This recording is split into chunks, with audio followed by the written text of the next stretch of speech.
Vamos abrir nossas Bíblias, meus amados, no livro de Lucas, capítulo 22, versículo 53. Lucas 22, 53. Meu querido Pai Celeste, eu lhe peço, Senhor, que sua graça me acompanhe, que o seu temor, Senhor, também se apodere de mim. E tudo aquilo que será falado, Senhor, que possa ser levado nos lares determinados por Ti.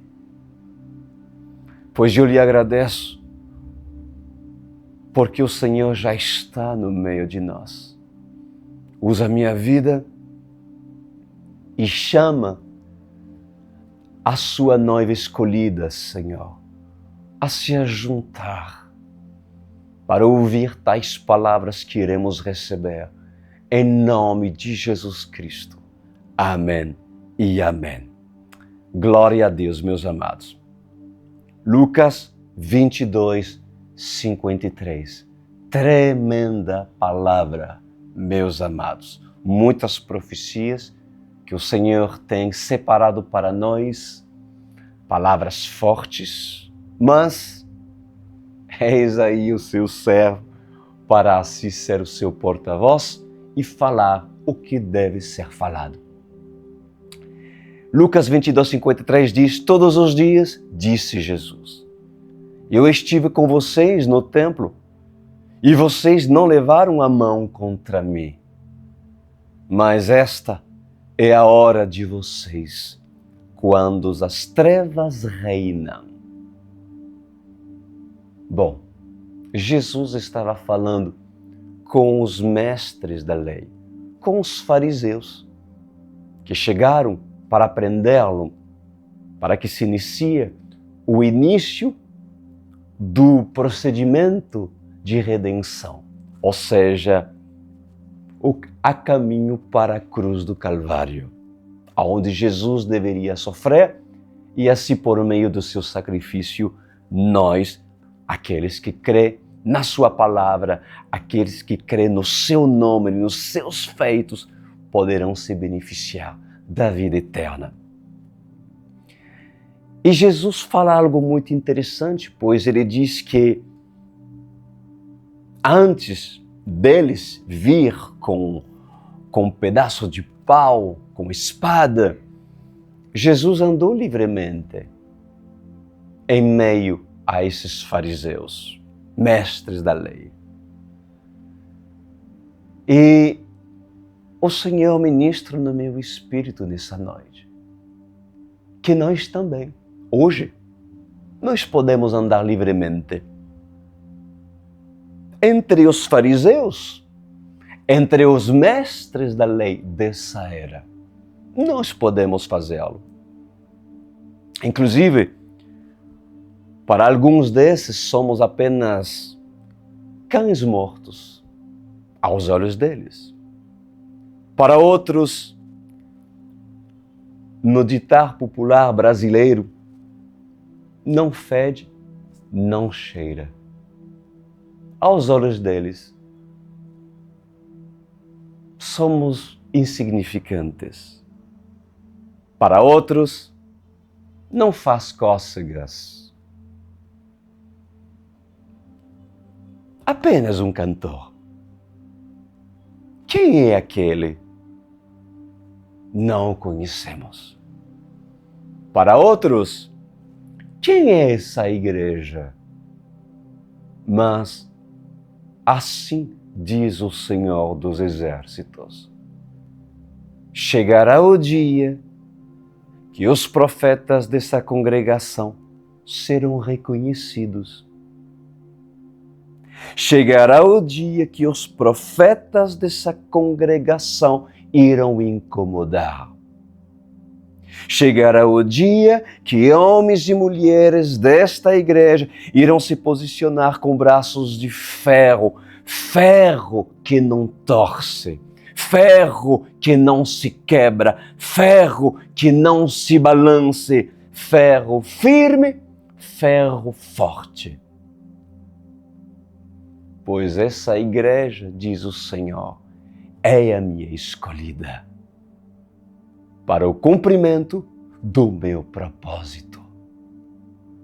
Uma igreja santa que tem anseio para casar com seu noivo. Agora,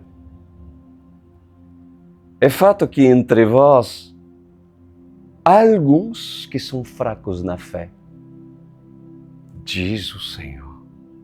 Entre vós há alguns que são debilitados na fé. Entre vós há alguns que são oscilantes na fé.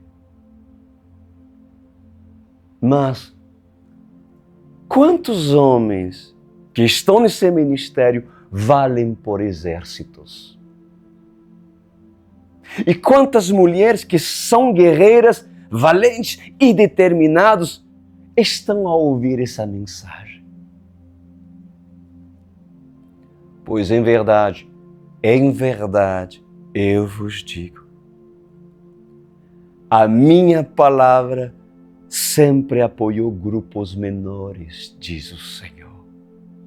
Grupos de valentes, grupos de homens tementes a mim, de homens determinados e mulheres determinadas.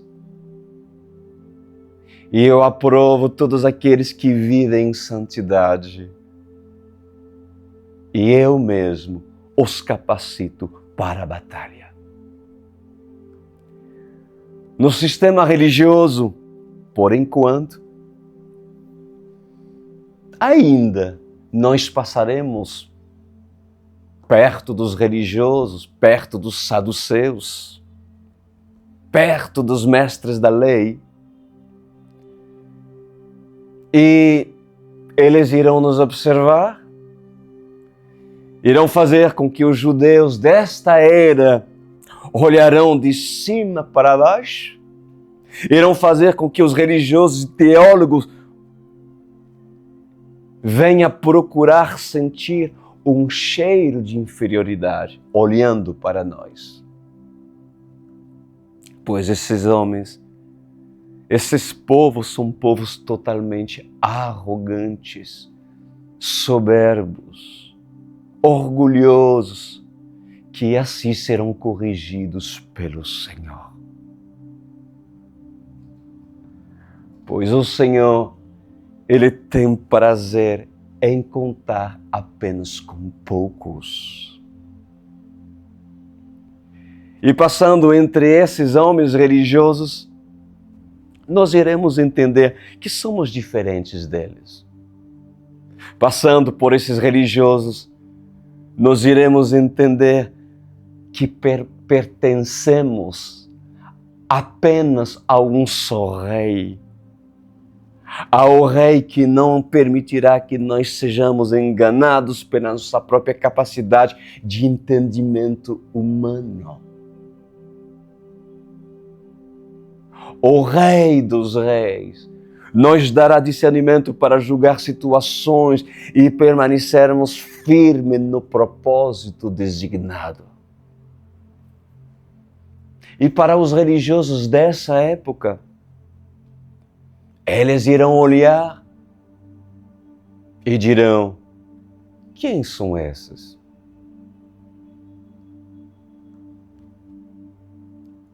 Quando o mar começará a se agitar, quando as ondas baterem nas bancadas, nos barrancos, destruindo as praias e trazendo sujeiras, para que a sujeira seja vista por todos, derrubando palmeiras, quebrando árvores, então eles irão dizer: o que aconteceu com a nossa cidade?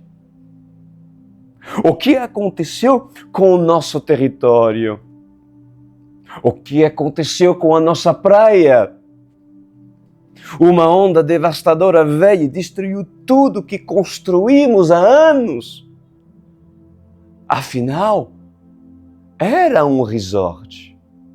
Afinal, eram hotéis luxuosos. Afinal, grandes templos foram construídos e veio essa onda para destruir tudo. Pois dentro dessa metáfora, isso relata os feitos causados pelas duas testemunhas. Essa onda será parte dos feitos causados pela igreja verdadeira, destruindo tudo o que os religiosos construíram durante anos. O império da religiosidade, seus conceitos e suas heresias. Por isso que verdadeiros pastores, verdadeiros profetas não são convidados para estarem nesses grandes, miraculosos templos. Inclusive, eles sabem disso. Esses líderes sabem disso. Sabem que se eu sou convidado, irei falar pela boca do Senhor. Eles sabem que eu não serei político. Eles sabem que nós, tanto eu como o pastor Lucas, ou qualquer membro dessa igreja, não iremos ser políticos. Então, o que eles construíram durante anos, em um dia, pode ser quebrado. Mas o medo desses homens, sabe o que é? É perder a galinha dos ovos de ouro. Ou o pato dos ovos de ouro. Isso é o maior medo desses fariseus, desses poderosos, dessa era. E eu vou lhe explicar melhor. Grandes homens financiadores dos templos dos falsos profetas que financiam os profetas de Jezabel e de Acabe terão oportunidades, escutam bem, de se converter através de encontros verdadeiros com verdadeiros profetas. Não está descartado que o rico tenha a possibilidade da conversão, meus amados.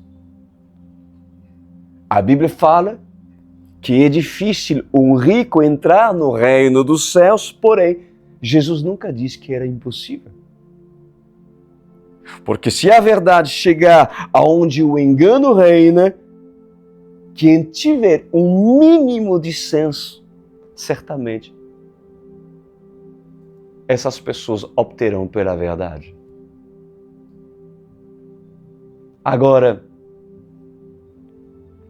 o fato deles permanecerem ou não, já não é mais problema nosso.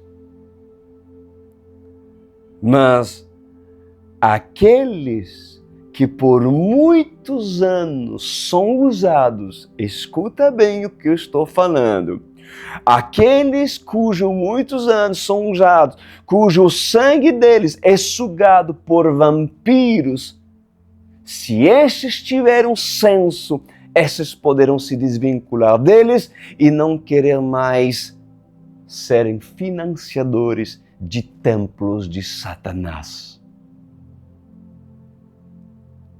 E os líderes dessa geração sabem muito bem disso. Os líderes das maiores igrejas do Brasil sabem muito bem. Os líderes das maiores congregações do Brasil, os líderes das igrejas batistas sabem muito bem disso. A igreja da luxúria, que conforta muito bem as madames e as suas donzelas, as empresárias, as esposas dos empresários, que sabem muito bem como conduzir um culto para empresários, um culto de negócio, de network, um culto que faz com que aqueles que ganham pouco aprendem a ganhar muito. Aquele que é rico, que sejam ainda mais rico. Essas igrejas. Mas na realidade, esses estão sendo enganadores pelas suas próprias concupiscências. Que culpa tem o povo?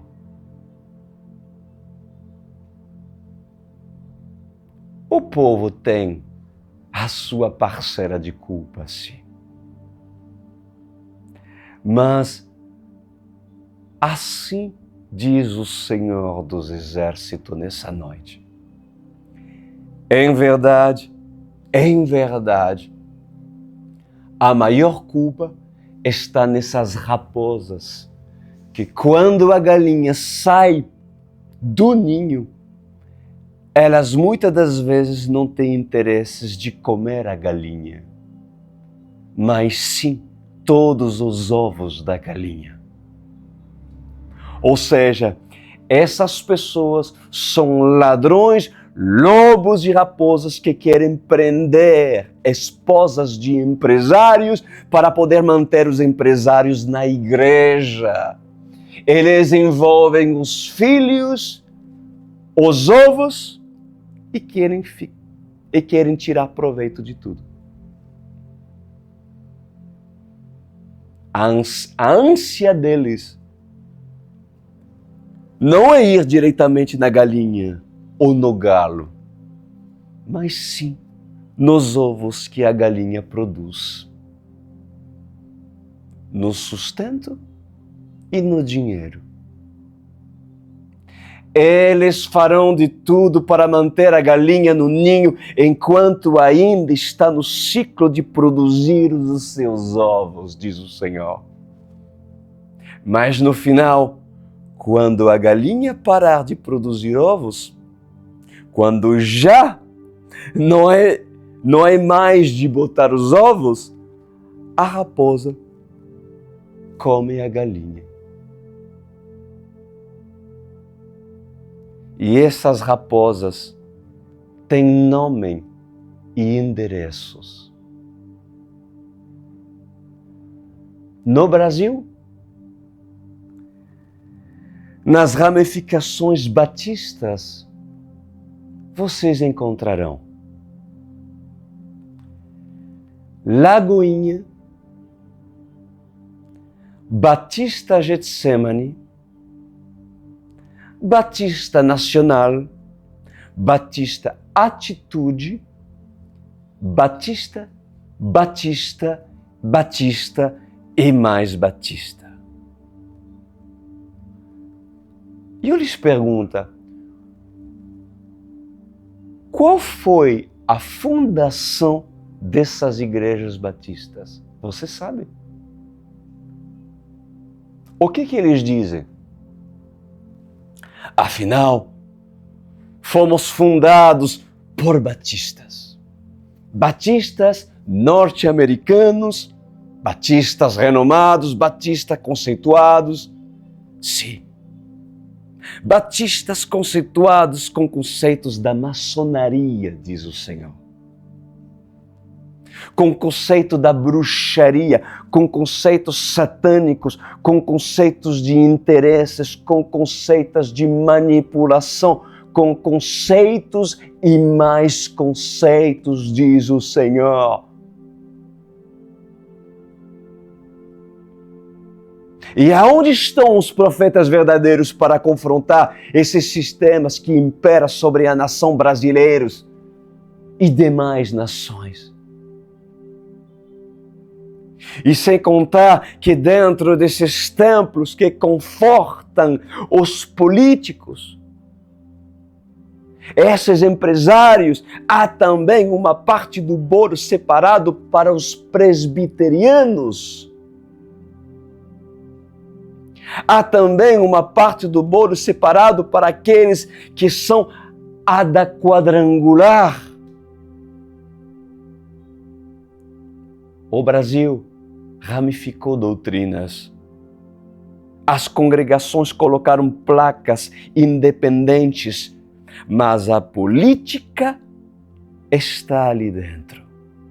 A corrupção está dentro do sistema religioso e a avareza está dentro do sistema religioso. Mas em verdade, quando o Senhor dizer: agora é a hora, Josué pega Caleb e atravessa o Jordão com todo o povo.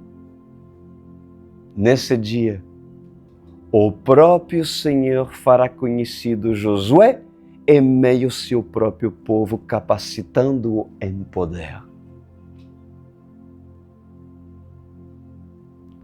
O Jordão terá que se abrir e o povo terá que atravessar a terra em seca. Por acaso, Moisés não teve essa experiência no Mar Vermelho? Quem era Moisés? E quem era o faraó?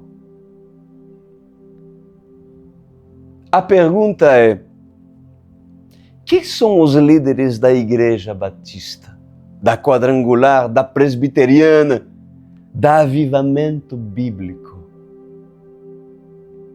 Quem são os líderes das assembleias pelo Brasil?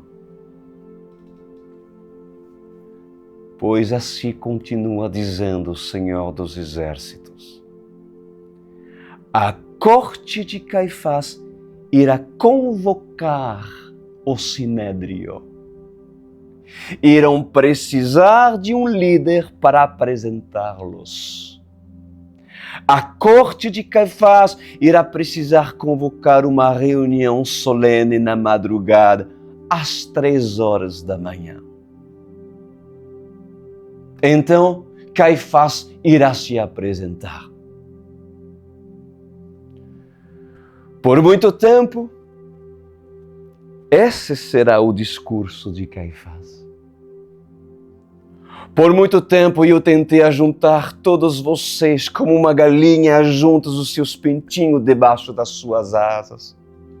Por muito tempo vocês se separaram de mim.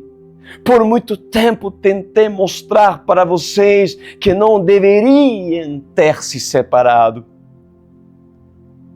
Mas agora eu estou à frente de novo do nosso império que nunca deveria ter morrido. A história não deveria ter apagado o poder do nosso império.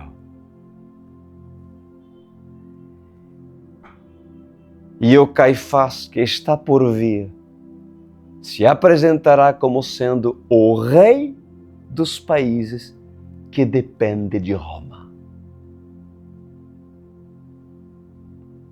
E ele dirá: eu sou profeta cujo vocês devem ouvir. Venha comigo, irei direcioná-lo para que vocês não sejam difamados, para que vocês não sejam caluniados. Afinal, por que vocês, com tanta riqueza, com tanto poder, com tantos seguidores, irão dar ouvidos a 2 mortais ou para um pequeno grupo de 318? E o discurso desse não para por aí. Ele irá dizer: eu tenho que lhe apresentar um político que vai vos ajudar a fazer marchas para Jesus, para fazer o dia do Evangelho, o dia da Bíblia. Mas também Ele poderá financiar as nossas paróquias, Ele poderá financiar as nossas procissões e as nossas quermesses. Eu vou lhe apresentar um político que irá aprovar projetos de lei nessa nação. Venha comigo, afinal devemos defender a bandeira de um único Deus. Mas, por favor, respeitem a mãe do nosso único Deus.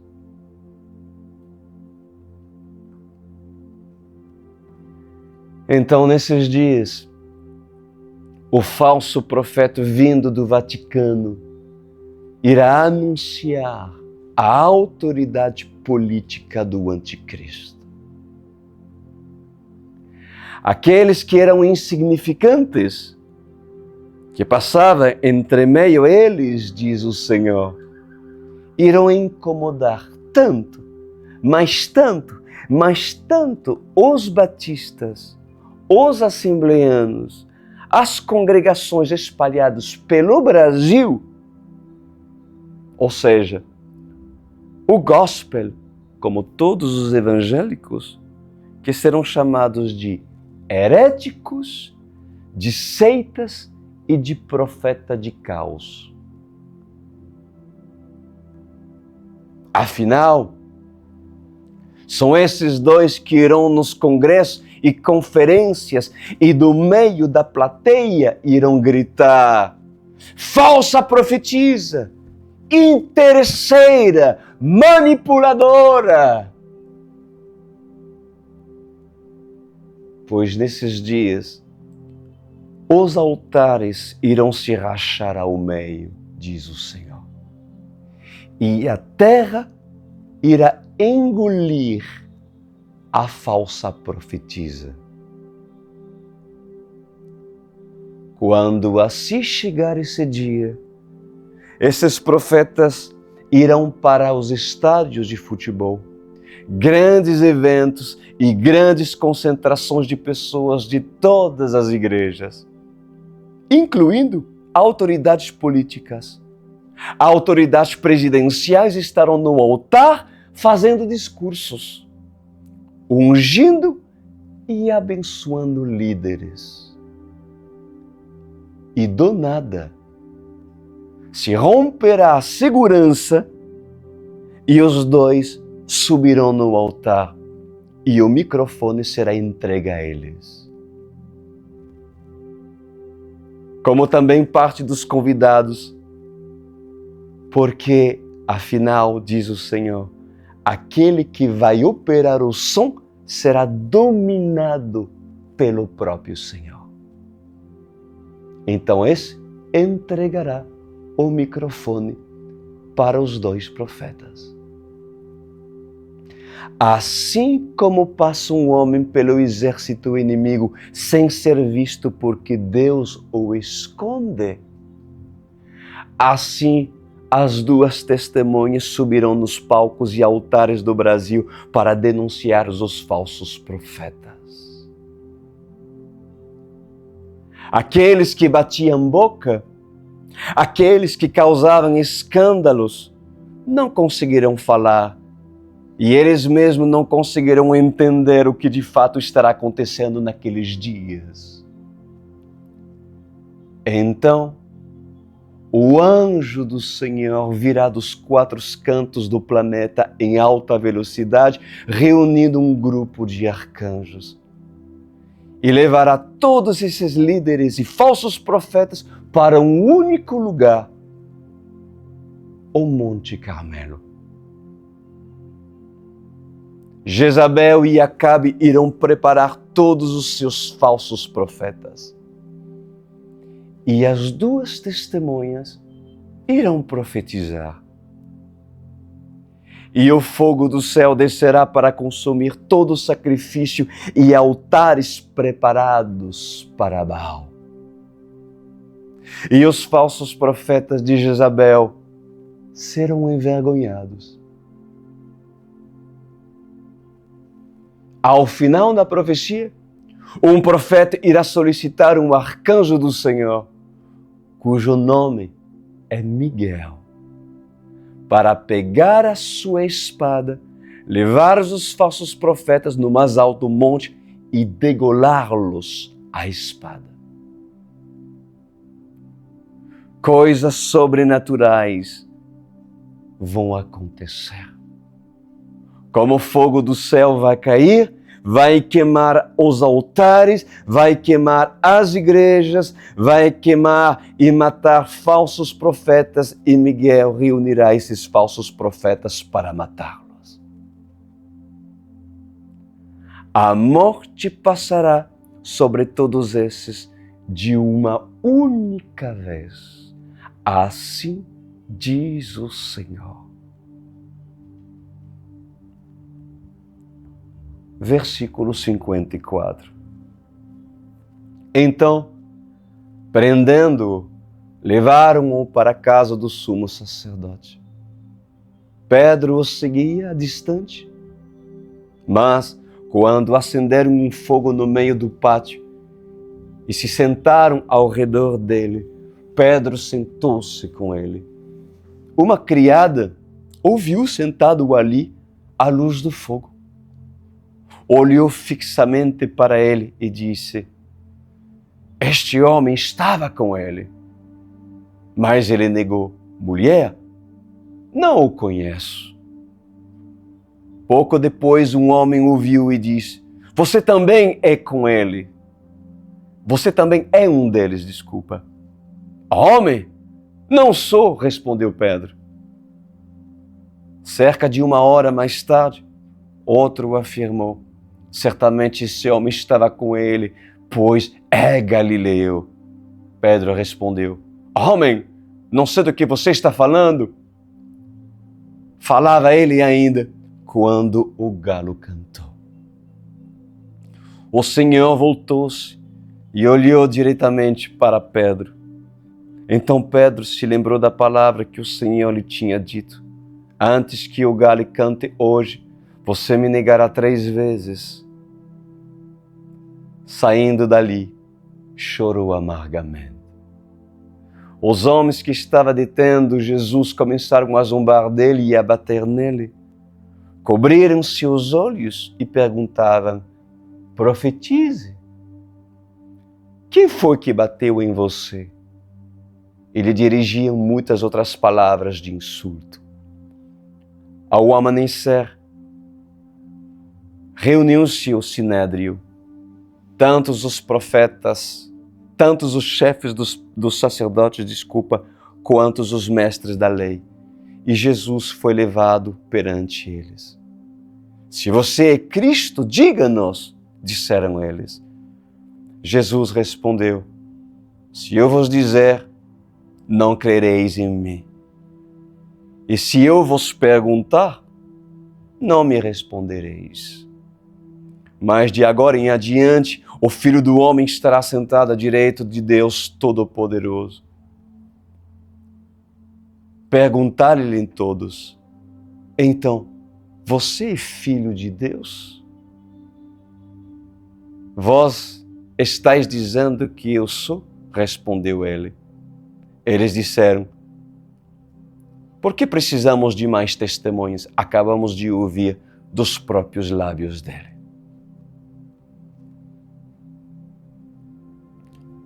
O sinédrio, ele irá querer incriminar a igreja.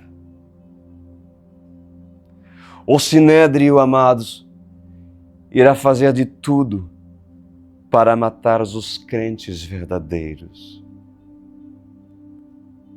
O sinédrio irá perseguir.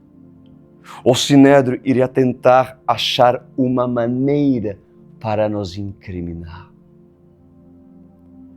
Mas em verdade, assim diz o Senhor: tenha bom ânimo, porque assim como o Filho de Deus venceu o mundo, assim seremos todos nós vencedores. Assim diz o Senhor. Essa foi a palavra de hoje, nesse sábado, e isso será o juízo sobre toda a casta de fariseus, cujo o cabeça é Caifás. O Senhor falou de denominações.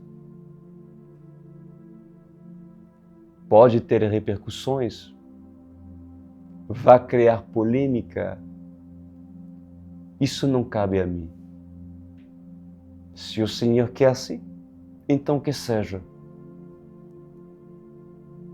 Mas quem ouvir essas palavras, entende que essas palavras foram liberadas e ditadas pelo próprio Senhor, porque a ira do Senhor já está sobre esses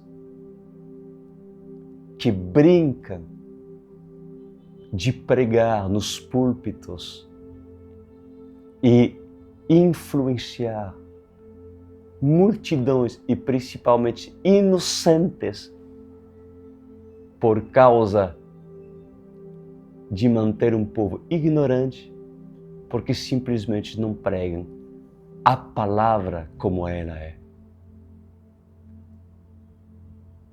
E vocês continuarão nessa mesma situação de engano? Continuarão permitindo que o engano permaneça sobre tua vida? O que farás tu com essa palavra? Pai amado, obrigado, Rei, por nos deixar essa palavra. Obrigado, Rei, por essas profecias. Obrigado, Senhor, por termos recebido tudo aquilo. Pois Sua palavra é viva e eficaz. E tudo aquilo que foi falado e profetizado haverá de acontecer. Pois certamente a noiva que é noiva aguarda as duas testemunhas. Obrigado, Senhor, pelo Senhor as preparar para essa geração. Em nome de Jesus. Amém e amém. Bênção do Senhor, meus amados. Essa foi a palavra de sábado, palavra linda, palavra forte, palavra do Senhor. Vocês, todos que estão ouvindo essa mensagem, correm para esse ministério da ONCE. Correm, porque se tão somente não tiver uma igreja perto que tenha as características daquilo que Deus é e daquilo que se prega, então acolhe essa grande oportunidade que o Senhor está lhe dando de você fazer parte desse ministério e sair do ministério do engano. E eu não tenho nenhum receio de falar. Se pode salvar alguns, então que essa palavra seja recebida. Ou se a rejeita, já não é mais problema meu. Mas eu te faço o convite para fazer parte da ONCE. Cuidaremos de ti, da sua casa, da sua família, e serão alimentados pela palavra da verdade. Como fazer parte desse ministério? Vocês podem entrar no meu site, aqui no crisduran.com.br. Vocês verão uma janela que fala Online World Church. Aperta a janela e embaixo há um cadastro do qual você precisa preencher. Se prefere, você pode acessar pelo QR Code aqui apresentado, aproxima seu celular e diretamente irá acessar nesse cadastro que é necessário para que nos possamos o conhecer melhor. Tá bom, queridos? Terminamos para hoje. Grande abraço, um bom final de semana para todos e eu lhes digo até terça-feira que vem.